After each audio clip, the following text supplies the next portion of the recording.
You don't think that's a contradiction? No, it's not a contradiction at all, because the gospel writers are constantly Contradicting each other? No, drawing.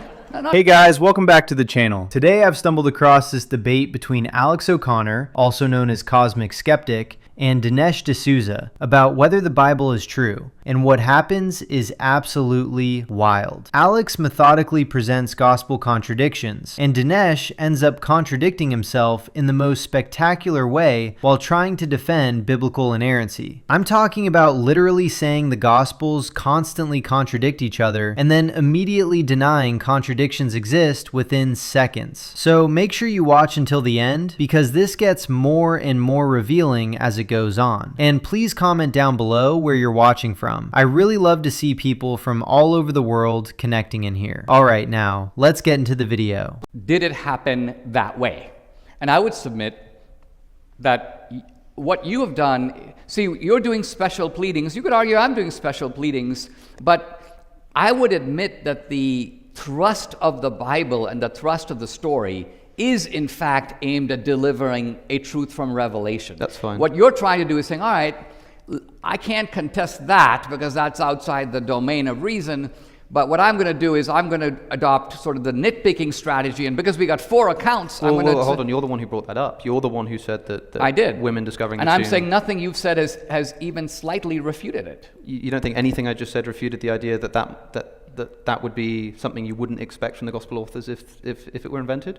No, here's what I'm saying. I'm saying that I mean, let's look at what we agree on, what we disagree on. You agree that in that culture, the testimony of women in general counts for less. I think this is something that Josephus tells us, but it's impossible to know what sort of culturally people actually thought at the time. It's impossible for us to know. But I'm happy to grant it. Yeah, sure. It's impossible for us to know, even though Josephus says it. Okay, well, that's in a court of law, right? No, but what I'm saying is, if you're applying the is it impossible for us to know, I would suggest to you it is impossible for us to know that it was the absolute and unwavering duty of women to provide all the ointments. You've stated that as a fact. No. I would say it's impossible for us to know. What I'm saying is that if somebody's reading this text and you say, well, if this were invented, why would it be women who discover the tomb? That would be embarrassing for them, the so-called embarrassment criterion. I'm saying, would it not be just, is not the fact that we're told why they're going to the tomb to anoint the body, is this not just reason enough? No. I mean, look, I'm not the one claiming I know how this went down, by the way. And also, you just accused me a second ago of special pleading. I wanted to ask you what it was that I'm specially pleading. Well, what I'm saying is that you have an event. Mm-hmm. These events are described with great precision, mm-hmm. and a sort of eyewitness presence there. Now, we know in some cases there weren't eyewitnesses, but they're nevertheless described, this is the way it happened. And 4 guys are telling you their point of view, right? Yeah, none of them the women who actually discovered the tomb, by the way. No, you're not hearing from the women, I agree. You're 4 male gospel writers, apparently. I lost my train of thought for a second, sorry. I also don't want to get too caught up on this specific example, but I suppose we'll have to sort of leave it with the audience in the live stream. The point that I'm trying to make is that the historicity of at least some of this is important for Christianity. The historicity of the life of Jesus. Like, if it were discovered historically speaking that a man called Jesus never existed, that would completely undermine Christianity. Are you saying important. that? No, I'm not saying that. Okay, of course I'm not saying let me ask you a different question. I'm saying that historically it matters. The crucifixion, the resurrection, these are matters which historically matter to Christians. And so when we're dealing with a historical account of what happened, when they're riddled with contradictions, I think that that's a problem. If you don't think that's a problem, then that's fine. But I think that the people listening and wanting to find out if the Bible is true might see that as reason to undermine the trust of the text. No, first of all, almost everything that we know about those events in terms of modern historical reliability, for example, where is the site of Jesus' crucifixion? Yeah. Unknown. Allegedly disputed. There are a couple of potential sites, but it's not known. What day of the year was Jesus born? Unknown. Mm-hmm. We think Jesus lived for 33 years, but let's say that one of the Gospels said it was 33 and the other one said it was 34.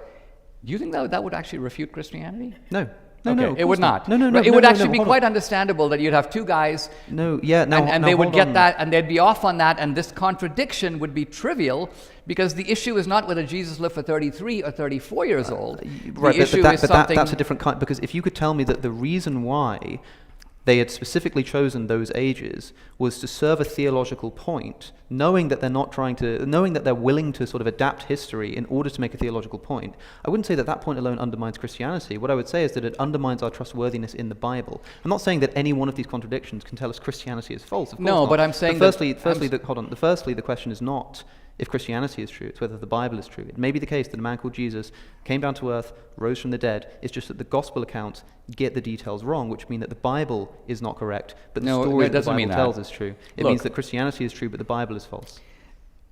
That's perfectly consistent. I'm simply saying that what you're doing is you are supplying a motive that is completely made up, and that I could engage in exactly. This is where the intellectual dishonesty becomes impossible to ignore. Because what you're watching right now is someone who's been backed into a corner and is desperately trying to defend a position that cannot withstand scrutiny. So here's what just happened. Alex has been systematically laying out specific contradictions in the gospel accounts. We're talking about factual discrepancies that cannot be reconciled. And Dinesh D'Souza just admitted something absolutely stunning. He said, "You're doing special pleading. You could argue I'm doing special pleading, but I would admit that the thrust of the Bible is aimed at delivering a truth from Revelation." Let me break down why this is such a devastating admission. Special pleading is a logical fallacy where you apply standards to someone else's argument that you refuse to apply to your own. And Dinesh just confessed that he might be doing exactly that. But then he tries to justify it by saying, well, the Bible is Revelation, so different rules apply. That's not a defense. That's proving Alex's point for him. And watch how Alex doesn't let this slide. When Dinesh claims certain things about ancient culture are unknowable, Alex immediately catches the double standard. Alex said, "If you're applying it's impossible for us to know, I would suggest to you it is impossible for us to know that it was the absolute and unwavering duty of women to provide all the ointments. You've stated that as a fact." This is what honest debate looks like. You don't get to hide behind uncertainty when it's convenient and then claim absolute knowledge when it supports your conclusion. That's not scholarship. That's motivated reasoning dressed up as theology. Now Dinesh tries another tactic. He attempts to minimize these contradictions by calling them trivial. He gives this hypothetical about Jesus living 33 versus 34 years. Dinesh said, "This contradiction would be trivial because the issue is not whether Jesus lived for 33 or 34 years old. But here's what he's missing. Alex already explained why these aren't trivial. When the Gospel of Luke specifically tells us the family fled to Egypt to fulfill Old Testament prophecy, that's not a minor detail. That's Luke attempting to establish messianic credentials through prophetic fulfillment. If that journey never actually happened, then Luke is either wrong or deliberately constructing theology at the expense of history." And you know what's so reasonable about Alex's position? He explicitly states he's not claiming one contradiction destroys Christianity. Alex said, "I'm not saying that any one of these contradictions can tell us Christianity is false, of course." He's making a much more measured claim about historical reliability and trustworthiness of the text. The problem for Dinesh is that biblical inerrancy is non-negotiable in his worldview. He can't admit these are legitimate scholarly concerns because his entire theological framework collapses if the Bible contains errors. So instead of engaging honestly with the evidence, he has to dismiss it as nitpicking. But here's the thing. Biblical scholars across the entire theological spectrum recognize these contradictions exist. Conservative scholars, liberal scholars, secular scholars. This isn't some fringe atheist conspiracy theory. These are documented textual discrepancies that anyone who reads the Gospels carefully will notice. What you're seeing here is the difference between someone who follows evidence wherever it leads versus someone who must defend a predetermined conclusion no matter what the evidence says. Let's just take, for example, the 33 versus the 34 years. Now, here's what I'm saying.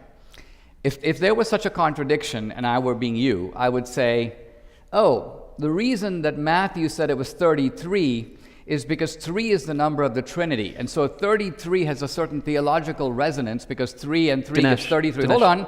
And then I would come around and say, well, the reason the other guy said 34 is actually 3 plus 4 is 7. God made the world in 7 days. 7 is known to be a number fraught with theological significance. And I'm saying this is basically Alex BS. Dinesh, the gospel writers tell us that's why it happened. They say that the reason the family went to Egypt was to fulfill the prophecy of Hosea. Okay, and so you, so in other words, if the gospel writer, and now imagine that the gospel writers had written what you just said. Imagine in the actual texts, one of them said he was 33 when he died because of the number 3 in its significance. Correct. And another said that he was 34 because of the number 4 in its significance. That would be a contradiction. And in that instance, not just a historical contradiction, but a spiritual and theological one too. actually, no, it actually wouldn't. Oh, come on. It wouldn't. I'll How tell would you that- why. You don't think that's a contradiction? No, it's not a contradiction at all, because the gospel writers are constantly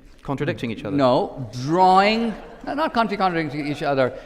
If they were constantly contradicting each other, you wouldn't have spent half an hour on a single event that, frankly, I haven't even heard of. In fact, no one's ever heard of. I've never ever heard which anyone event? discuss this in any context. So Wait, you fish out this. which event? This prophecy about Hosea. I'll go back and look at all this. But what I'm trying to get at is, if you had a plethora of contradictions, you wouldn't be spending the entire debate on one that I'm sure no one in the audience has heard of either. Hold on. But okay, you've heard of it. you Probably don't- because you've been listening to his YouTube channel, right? You don't think that this is a highly discussed point of contention in the Gospels, the flight to Egypt and its contradiction with The flight to Jerusalem Egypt. temple. Look, the flight to Egypt is an important event in the Okay, gospel. I'm not saying. Dinesh, also, you said, why could you only bring up this one example? Take your pick. The date of Jesus' crucifixion, whether they're to take a staff or not to take a staff, the dating of Jesus flipping the tables at the temple, Mary Magdalene and what she says at the tomb, when the temple curtain rips.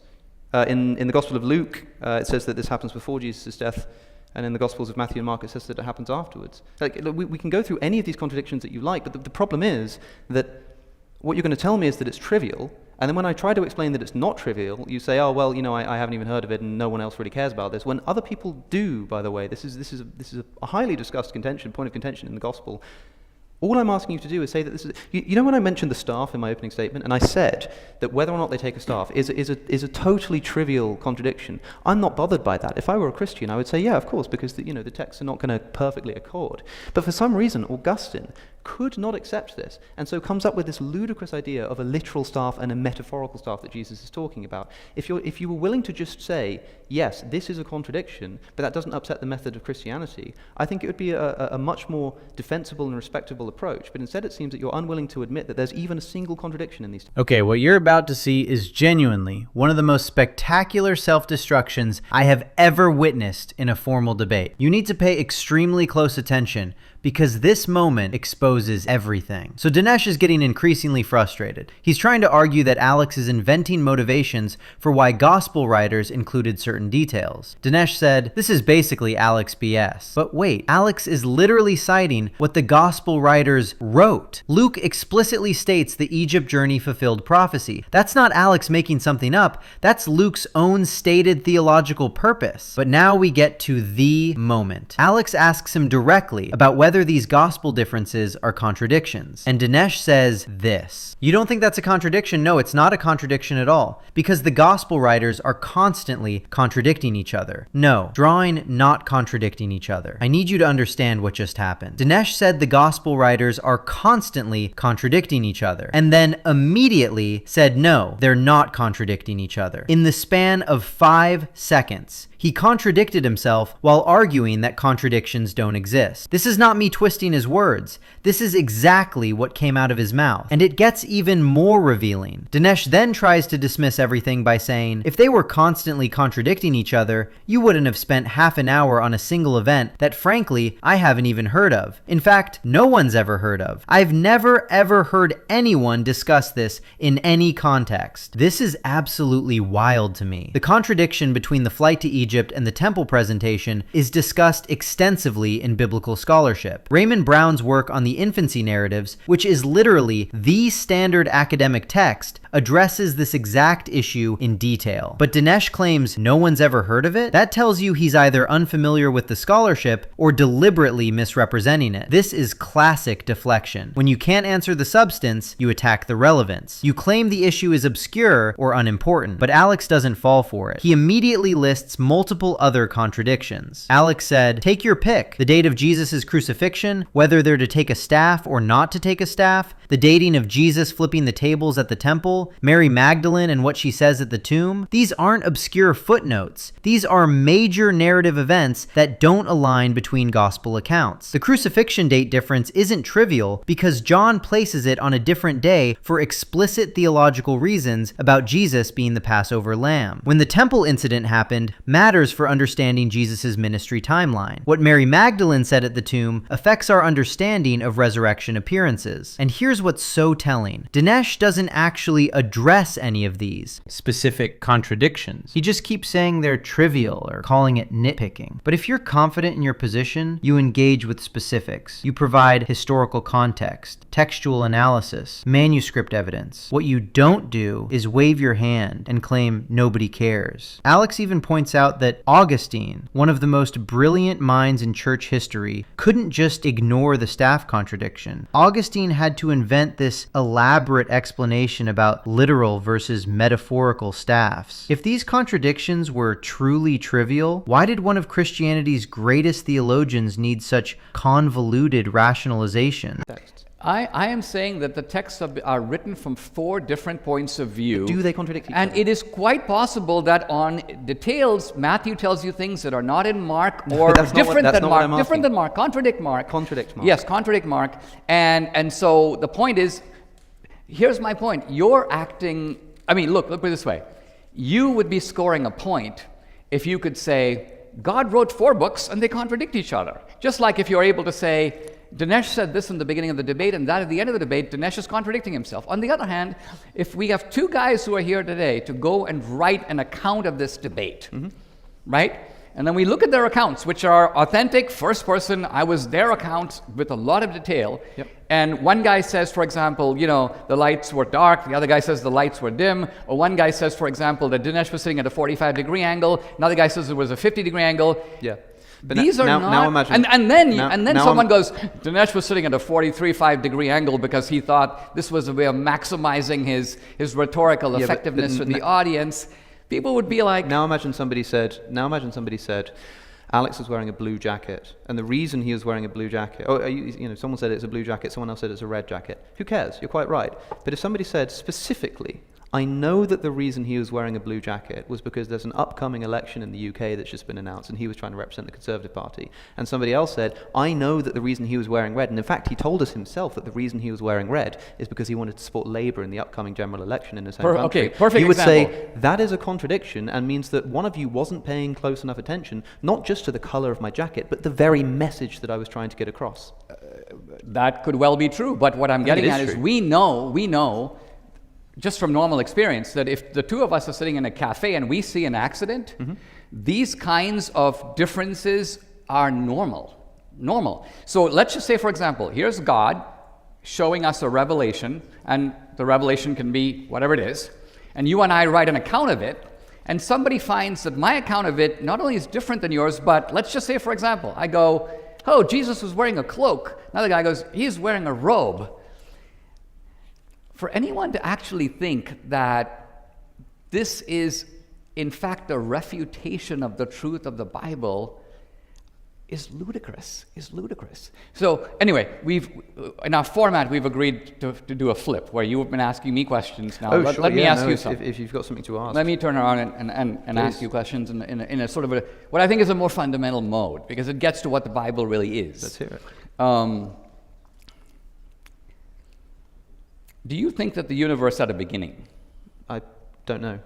You don't know? I would suspect yes. So after all that back and forth, watch what finally happens. Dinesh eventually, painfully, admits the contradictions exist. He said, do they contradict? And it is quite possible that on details, Matthew tells you things that are not in Mark, or different than Mark, contradict Mark, yes, contradict Mark. You can hear him struggling through this admission. Different than Mark, contradict Mark, yes, contradict Mark, like he's forcing the words out. And here's why this matters so much. Once you admit the Gospels contradict each other on factual details, you've undermined the entire doctrine of biblical inerrancy. You cannot claim the Bible is the perfect, errorless Word of God while simultaneously admitting it contains contradictions. Those positions are mutually exclusive. This is the impossible corner that fundamentalist apologetics backs itself into. You have two options. Either the Bible is inerrant, divine revelation with zero errors, or it's a collection of human documents